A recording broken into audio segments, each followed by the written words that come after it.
Okay, we're going to get started.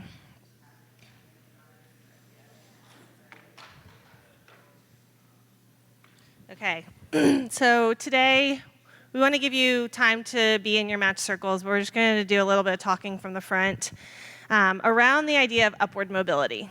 So circle leaders, one of the reasons that you probably joined circles was upward mobility. You wanted to move up and out of poverty or increase your income, grow in your career. And so we're going to kind of just frame that a little bit today, talk about some resources, and then in the weeks to come, we're going to be building on these, talking about kind of each of these different components. So if you've looked at our 3-year report, you may have seen this chart, but this is kind of how we frame up upward mobility in circles. And this comes from research from the U.S. Partnership on Mobility from Poverty, which basically talks about how, okay, when we think about upward mobility, the first thing that can come to mind is money or economic success, right? And that's a very important piece of upward mobility. And yet, at the same time, there are other things that have been shown to be really critical in both achieving and sustaining upward mobility over time. So you have social capital and belonging, that feeling of being valued in your community. You also have power and autonomy, which we call leadership and voice. Those are very important things in this pursuit of upward mobility. And so within the Circles program, we're going after all these things all the time. Like, this is why we're building community. This is why we're talking about connection and social capital. This is why you guys are leaders in this process, one of the many reasons why you're leaders in this process. But we're going after all these things. So some weeks we might be talking more about one or the other, and we're going to kind of hit on these throughout the rest of your time in circles. But tonight we want to zero in on this one around economic success, because that one is obviously really important. And to think about, like, what does economic success actually mean for you within this program? It can mean a lot of things. You can think about it as, okay, we need to increase income. Maybe also we could reduce expenses. It's a way to pursue economic success.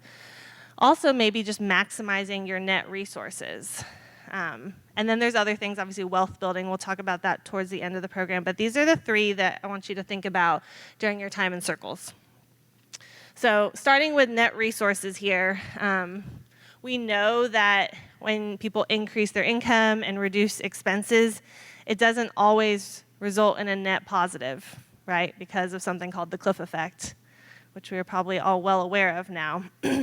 So if you're utilizing government assistance, we want to work with you to help you identify the best income levels for you as you are pursuing growth, okay?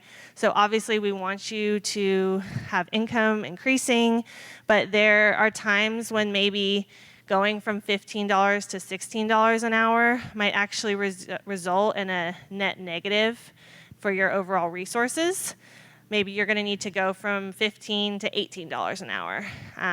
With this Cliff planning calculator and with having a coaching call with TJ, he will be able to kind of put in what resources you're utilizing, what assistance you're utilizing, and tell you, like, what is it going to look like as you are climbing up. And is there a zone that you need to be careful around? But ultimately, how do you maximize your net resources? He's been doing that with some of our circle leaders in Cohort 2. So that you don't kind of on the back end realize, okay, maybe I shouldn't have taken this. I would have been better off maybe be staying at 15 and maximizing this for a period of time in my life as I'm trying to pursue $18 an hour or something like that. So maximizing net resources is a legitimate and real way to pursue economic success and stability. Also, reducing expenses.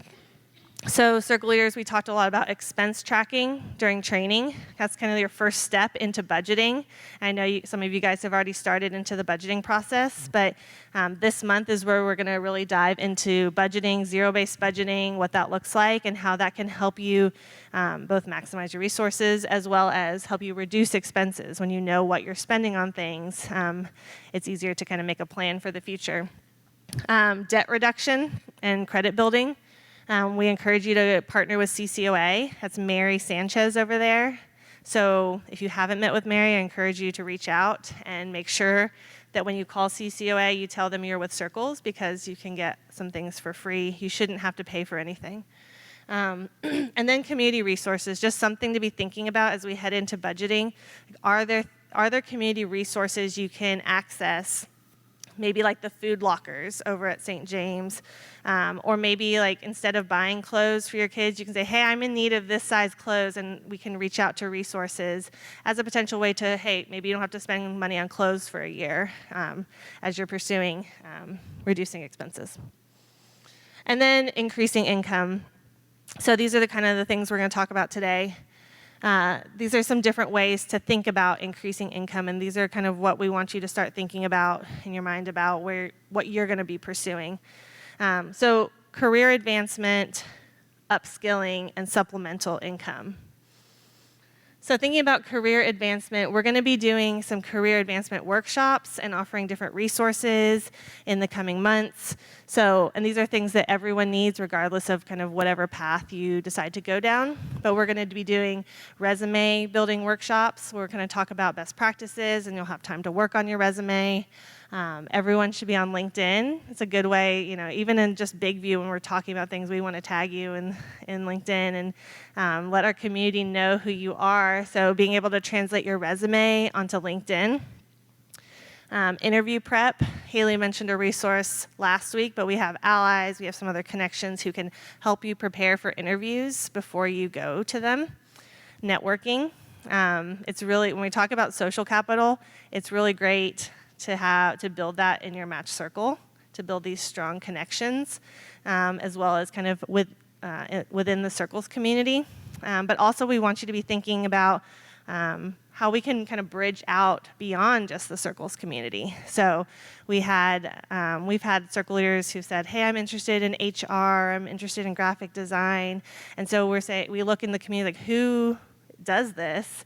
Can we connect them? And they've sat down for coffee, and they've sat down and looked at their work before. And so that kind of expanding your social capital is something that is really key to career advancement. And so we want you to be thinking about that and talking to your allies, talking to those in Circles, as well as us on staff. Like, let us know who you might, not necessarily who, but like what type of person you might want to connect with. And then career perspective, like how to think about your career into the future. What are those key things you need to know? How do you negotiate your pay if you're offered a job? Just key things around career advancement. Okay, am I doing upskilling? Okay, and then upskilling. Upskilling is the second bucket, and there's a lot of resources in here. So think of upskilling as things you can do to increase your credentialing, your education, so that maybe you're now qualified for a higher paying job. So there's a lot of different opportunities here. This may or may not be the right fit for you, depending on where you're at and what kind of job you're going after. But there's Upskill NWA, which is focused on the healthcare industry. There's the Technical Institute, GTech through Goodwill is a new one that just launched. The Fayetteville Public Library has their new program that you can go inside their innovation center. Fayetteville Public Schools Adult Education Center, as well as Petra Allied Health. And so I'm not going to go into detail about all these, but we are going to pass, did we already hand this out? Yeah. So you can scan the QR code, read more about the different things that are offered there, and how to apply. There's a lot of funding for these things. So if this is something you're interested in, then let us know, because sometimes there's resources out there that are not published, or there's things, this is how we utilize social capital to get access to different kinds of scholarships and funding. So please keep us aware. Okay, I'm going to hand it over to Anna for supplemental income. All right. Hi, everybody. I'm going to talk to you guys about supplemental income. It's one way of probably keeping your full-time job and then looking to ways to make a little bit of extra on the side. Primarily, I'm going to talk about entrepreneurship and then the gig economy. So the gig economy, if you're not familiar with this term, is short-term income earning opportunities that can provide additional income They're not usually meant to replace your full-time job, and they usually require little training or education and little to no investment to get started. There's a host of things you can do. If you are interested in customer service or data entry, for example, you can look on Upwork or FlexJobs. There's a whole lot of things you can do to potentially make some extra money. Then something everybody knows of, Uber and Lyft. You can, do that on your own time. All of these things you can pretty much more or less do on your own time. You can do cleaning or do laundry. I just learned of Poplin today. I don't know if you guys have ever heard of that, but if you have a washer and dryer at your house, you can put yourself on this website, and then people can drop their laundry off to you, and you can stay home, do laundry, and get paid to do other people's laundry. So that is a relatively easy way to possibly make a little bit of extra money on the side while being at home. You can deliver stuff. There is a plethora of sites for delivery.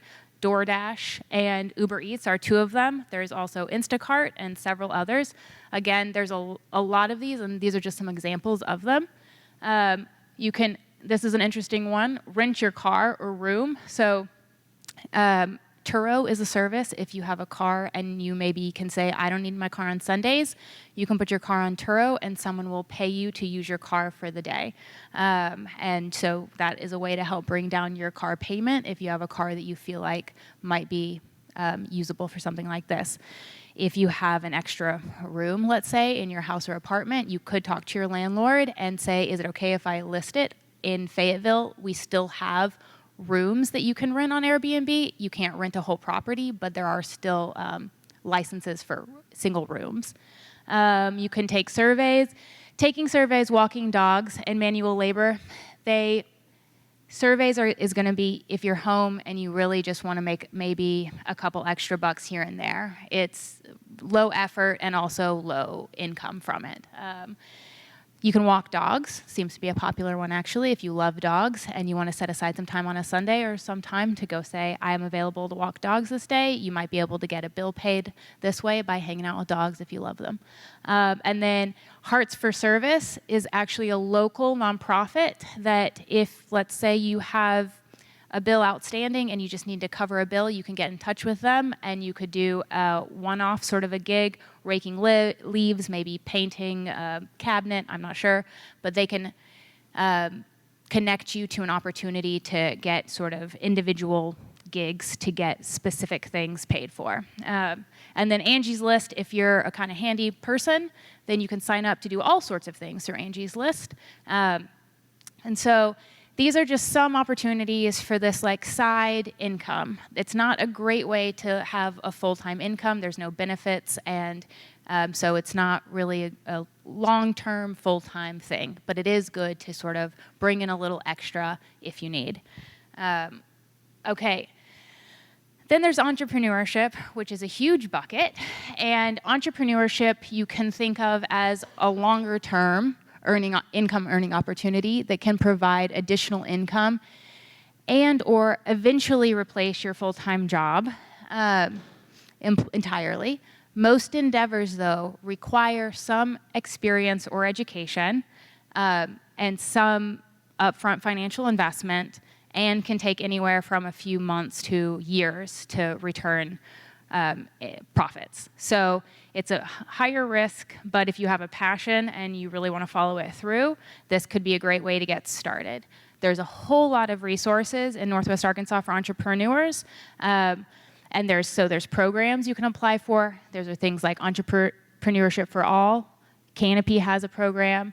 There's a maker's market at Fayetteville Library, and then if you are an outdoorsy person and you have an idea for an outdoor startup, there's actually a great program called GORP. All of these resources are on your sheet that I handed out. There's free consulting several places in Northwest Arkansas. So let's say you want to be self-employed, you have a degree in something, and you want to have your own counseling business or something like this. You can go to any of these to get help with writing up your business plan and figuring out what funding might look like and how to get started with something like that. The ones listed here are Startup Junkies, the Hub at the university, and then ASB TDC, which is a great resource for specifically individuals who want help with their business plan. and then Communities Unlimited. So those are all people that you can get in touch with and then make an appointment and talk to them for free about what your idea is and maybe where you want to start. Then if you're a maker and you want to get out and get your products sold, if you're already making them at your house and you have things ready to go, there's a whole bunch of markets. Gabe knows about a lot of markets too. But here, the first one is just the farmers markets. The link that I have on there will list out all of the different ones throughout Northwest Arkansas. And then there's NWA Makers, which they have markets, but they're also a website that just has makers from Northwest Arkansas's products on there. And you can just get on there if you want to. There's Girl Gang, which hosts markets a couple times a year, which are quite large and really great. And then Fifth Market is one up in Bentonville that runs through the summers, I believe. So there's a whole lot of opportunity to get involved in markets if you're a maker of some kind. And then funding, if you're at a place where you have something going and you would like to get some money, the few options are Communities Unlimited. There's Kiva, which is a loan program for smaller loans, and then Forge, which also is a community-based lender. That's going to be later on if you've already kind of developed your product and are ready to kind of take a more financial risk. So though that's a bit about entrepreneurship, all of those resources are on your sheet. Again, there's a whole lot in the way of the gig economy and entrepreneurship. And so if you're interested in this or you have I wonder if there's a way I could make extra money doing this thing I'm specifically interested in, feel free to get in touch and we can do a deep dive into what exists in regard to that specifically. But this is sort of just an overview that there's a lot of things that exist. Some of them take very little investment and no training, and some of them take a lot more time and a lot more investment. So it is possible. I'm not sure what comes. All right, so that was a little bit about upward mobility and ways that you can increase income, decrease expenses, and something else. Maximize your net, yes. So now it's match circles, and you can talk about what resources are you considering for your upward mobility goals. If you have any questions, feel free to talk to Christina or I. Yes. Oh, no. Okay, later. Cool. Well, feel free and have a nice match circle.